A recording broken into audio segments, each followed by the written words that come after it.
A special tree sprouts there. They say whoever drinks of its sap will live forever. Qu'est-ce qui fait qu'au bout de 10 minutes de film, j'avais envie de m'envoyer une balle et de sortir de la salle? On attaque cette émission avec une œuvre faussement iconoclaste, aux intentions louables certes, mais qui ne dépasse jamais le stade de la branlette intello prépubère. Je parle bien sûr du dernier trip New Age de Darren Aronofsky, The Fountain, avec Hugh Jackman et Rachel Weisz. Un film concept à l'intelligence autoproclamée, dont la réussite aux yeux de fans déjà conquis avant même qu'il ne sorte, semble indiscutable. Ça tombe mal, parce que moi j'aime bien discuter. Et longuement de préférence avec moultes arguments rhétoriques.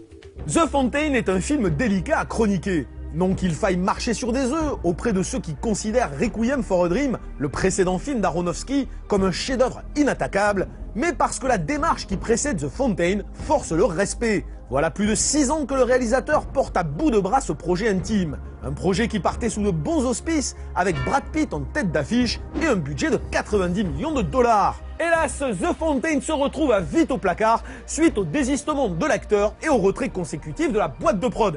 Mais alors, un truc qu'on peut faire, c'est aller jeter un œil à la bande dessinée, en fait, parce qu'il y a une BD de The Fountain qui est sortie qui correspond à la première mouture du scénario qu'avait écrit Aronofsky. Ce que vous allez pouvoir voir dans la BD, c'est quand même un film beaucoup plus spectaculaire, beaucoup plus épique, enfin une histoire beaucoup plus épique, que malheureusement Aronofsky n'a pas pu réaliser. Donc voilà. Mais 7 mois après cet abandon, Aronofsky restait obnubilé par son sujet, le thème de la fontaine de jouvence traité à travers le parcours d'un homme et de ses incarnations sur 3 époques distinctes. Intègre et déterminé, Aronofsky a dû surmonter de nombreux obstacles pour réussir à réaliser son film avec un budget réduit aux 2/3. Un vrai parcours du combattant qui témoigne du courage et de l'opiniâtreté du réalisateur. Hélas, même les meilleures intentions et une sincérité sans faille ne suffisent pas toujours à camoufler un ego mal placé. Arrête!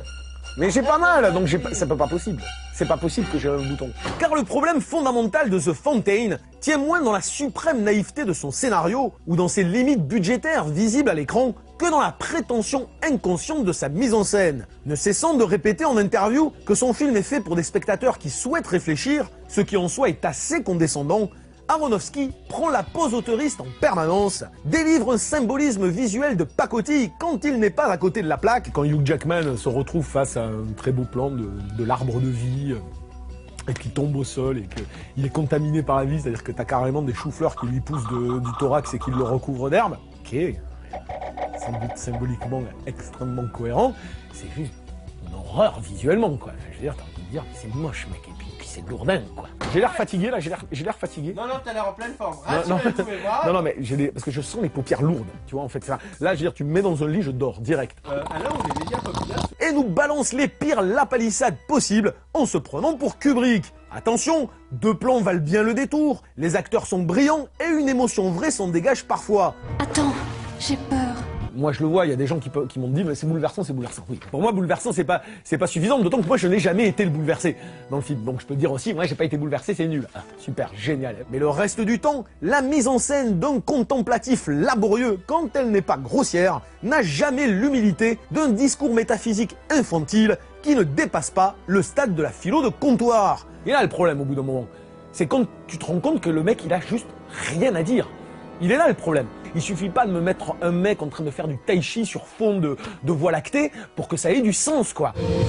C'est du symbolisme bidon de lessive entouré d'un paquet cadeau à destination des mecs qui se sont jamais posé des questions dans leur vie, quoi. Pour moi, c'est ça. C'est du packaging, tu vois, c'est de la philo packaging, si tu préfères, ou marketing, comme tu veux.